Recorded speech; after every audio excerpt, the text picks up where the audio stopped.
where he owned the hotel up there, and he spent the weekend with her. And after he said that, he said, the poor lady's got to die. She's just really saying a lot of things that can't be said. And she, they put a suppository up her butt, and boom, she was history. But, and Bobby Kennedy, and they all knew they were, Bobby Kennedy was right there in her bed. And when they took her to the hospital, she was already dead. They took her out of the house because they were trying to sanitize it to get her diary, which will surface very soon.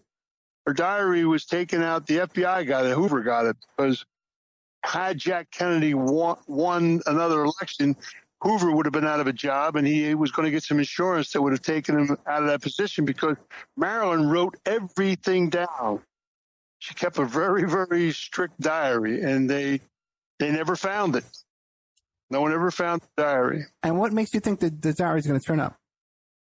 Because it was put in the hands of Hoover's friend, and who put it in Europe. And when he dies, it'll pop up. Okay, and up there, Cal Nav, right? The casino. Was she raped up there? Was she what? Raped. No. Who said that? A lot of people say that. What do you mean raped? By whom? By the guys who got all drugged up and messed up there. Oh, she spent the weekend with Giancana. What do you mean raped? I mean, nobody raped Marilyn. Okay. Marilyn was too well protected. Everybody loved Marilyn. Raped? Whoever? I never heard that. I never heard that story. Where'd you get that one from? This is in many books. You can go back and listen to the other shows I've done about it. This is in many books that she was raped up there. Oh my God! See, let me tell you something. Marilyn was so loved by people, but at the end of her life, she just talked too much. She was, she had and she knew a lot of pillow talk. She was there. She heard a lot of things. Okay, and you're saying I've heard the suppository story before too, as well. Well, that's true. Okay, and you're saying that Bobby Kennedy was there that night? Sitting right on her bed, him and Peter Lawford. Okay. And who was with them, do you know? What do you mean, who was with them? Yeah, like supposedly there was a cop that was with them. There was. He was the guy who was supposedly sanitizing the place, but Giancana, he worked for Giancana, and he was supposed to get his hands on her diary, and that didn't happen. Her diary was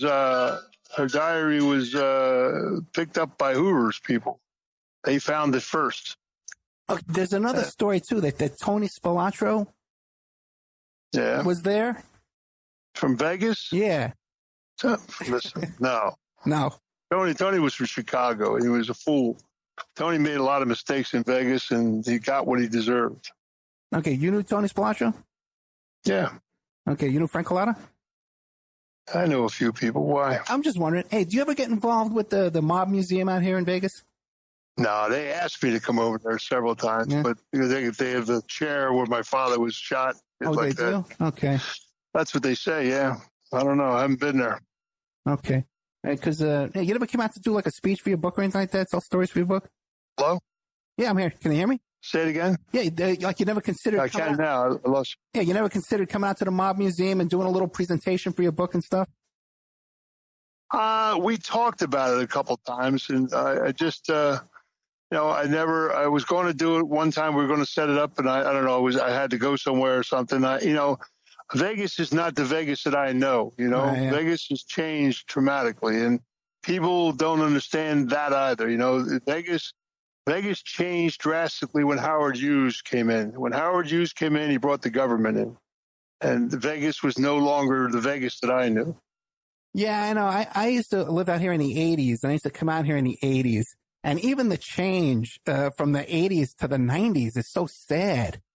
Well, when you stop and let me tell you something. When we controlled Vegas, you wouldn't even think of committing a crime. I mean, women could walk 24 hours a day anywhere in that town. Everything was done with a class act. People went to shows with suits and ties on. Yeah. It was a different town altogether. And now you don't even have that many high rollers to go to anymore. It's a slot machine run town. Yeah. Yeah. And what I remember the first time I ever went into Circus and I said, wow, man, this made it a family oriented casino. And I walked outside and I looked in the parking lot, and there was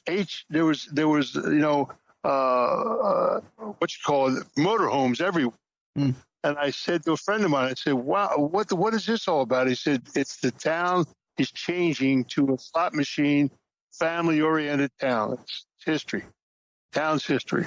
Yeah, what they've done to Fremont Street with the canopy and the zip lines and all that is just so. Well, when you stop, Vegas started turning. Well, like I said, when Howard, there was a time when you went into the little rooms and you could see some of the best entertainment you ever saw.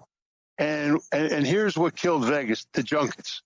The junkets killed Vegas because people came out there with no money, and they were playing on, waitresses in the little rooms used to make $200 a day.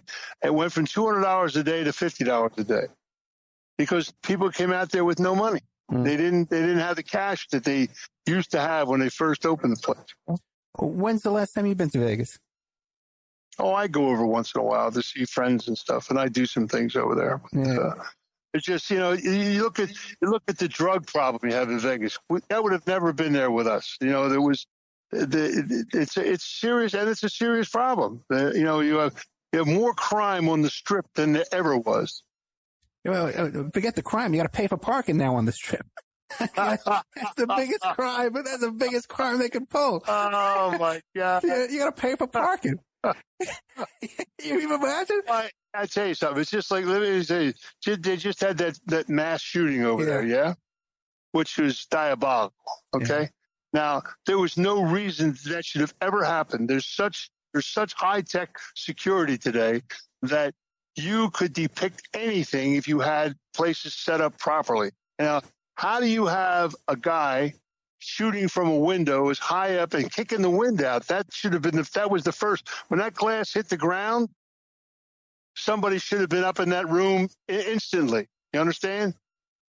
The whole thing is such a diabolical bunch of bull. How everything happened, when it happened, and how it happened, and the people involved. It was just, and you see how fast it's all of a sudden been blown away? No one talks about it anymore.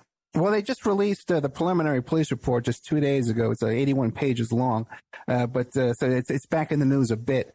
But yeah, it's a horrible situation here. I had to keep my kid home from school. The days are getting shorter, and you can feel it in the air. Yes, it's that time of year. Pumpkin is finally back at Dunkin'. It's the cozy you've been craving all summer long, now in your cup at Dunkin'. Pick up all of your pumpkin favorites, like the signature pumpkin spice iced latte, or a pumpkin iced coffee, and bakery items like pumpkin donuts and muffins. Sip into something comfortable to celebrate the start of cozy season. Use the Dunkin' app for contactless ordering. America runs on Dunkin'.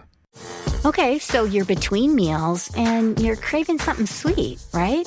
What I do is snack on Blue Diamond honey roasted almonds. They're so good. And almonds are a superfood. So don't deny your cravings. Eat them. Blue Diamond almonds. Crave victoriously. Next day, and then we had to keep her home again on that Thursday because people don't realize this, but there was a guy in town who was making threats to shoot up the schools, and they arrested him on Thursday. But you see that, but that's the kind of stuff that happens when things like that happen. You understand? Yeah. Everybody wants to become when they glamorize people that do things like that. All they do is open up the door for people to say, "Oh, I can get my name in the news." Right. Wow, man. It's diabolical. No, when I see things like that, it makes me sad. Because a guy like you're in all these movies and stuff like that. You're this iconic figure, huge guy, boxing, all this kind of stuff like that. What about guys like Elvis? Did you run into Elvis? Elvis was a good guy. I liked Elvis. Elvis was I'll tell you a funny story. He was up in New York years ago. My God, that was. I was just, I think I was a young kid, a young guy. Anyway, he was in a mob place, and they walked in by mistake, him and his crew, and they were sitting at the bar, and I was in the back doing some business with a friend who owned the place, and one of the guys that hung around with Elvis was a mouthy individual, and he mouthed off to the wrong person in the bar, and they were going to just put them all in the river. And when I came out and I saw who was there, and I grabbed the owner and I said, that's Elvis Presley. You can't, what's wrong what's going on here? And he said, well, this guy got a little bit fresh with this guy, and and he threatened somebody, and they said, oh, really? And they thought they were in some local bar, and these guys were getting ready to take them all outside and put them in the trash can. And so I got in between it, and I said, listen, they're entertainers who have big mouths and don't know what they're talking about. We'll just smooth this over. And I sat down with Elvis. I said, you guys walked into the wrong place at the wrong time, and you're not going to walk out of here unless somebody apologizes and very peacefully leave here and don't ever come back. And he and I became friends from that. He thanked me. He said, Jesus, man, if I can ever do anything for you, come Vegas or anything, please come and see me. And, thank you so very much. And, and he was a really nice guy. When you got him by himself, he was a hell of a kid. I liked Elvis, actually. Very talented man. You got any? Joe Biden believes in the future of American manufacturing. I don't buy for 1 second the vitality of American manufacturing is a thing of the past. And his plan puts American workers first. We will reward companies for creating good-paying jobs here at home to deliver on the promise to buy American. Joe Biden's economy will work for us. We're going to make it happen with American determination and American union workers. I'm Joe Biden, candidate for president, and I approve this message. Paid for by Biden for president. You're invited to a huge grand opening celebration of Once Upon a Child in Sarasota this Thursday, September 24th through Sunday, September 27th. On Thursday and Friday, the first 25 customers get a free tote and a $10 gift card just for stopping by. Saturday, enjoy our live entertainment from 2 to 5, and Sunday, get double reward points all day long. Once Upon a Child Sarasota's grand opening is this Thursday through Sunday. Visit onceuponachildsarasota.com for more information and check us out on Facebook. Sinatra stories? Francis Albert. Francis wasn't as powerful as people thought he was. Actually, his wife had more. His wife Nancy was a niece of Tony Accardo out of Chicago. Mm. And when Frank divorced her, he wasn't allowed in New York anymore. That's where Jilly came in. Jilly used to have to go into places to make sure no one was there. And then when they built the Westchester Theater, they brought him back because they needed the publicity for his name and all. So they but Frank was his own world. And he was not as connected as people think he was. There was a lot of, he was a very talented guy. He was a great actor. He was a great entertainer. He had a magic voice. But, they saved his career for him. Get here to eternity. That was Sam Giancana did that. Sam Giancana, he went back to New York. He begged for help. But Sinatra was not, the people in Chicago, Sam was a big-time supporter of entertainers. And he said, if I did this movie, because he was losing his voice at the time, was having voice problems, and he knew the part would make. He knew he'd win an Oscar, and so they did something that sorted it out. And the owner of the film did not want him to do it. Said he'd never do it because of Ava Gardner. He stole Ava Gardner away from the guy, and the guy wasn't too happy about it. And Frank was. Frank was kind of ran around town like he owned places because certain people looked after him. I always heard that Dean Martin had more connections than Sinatra. Dean Martin was purely connected out of Youngstown, Ohio. He definitely was.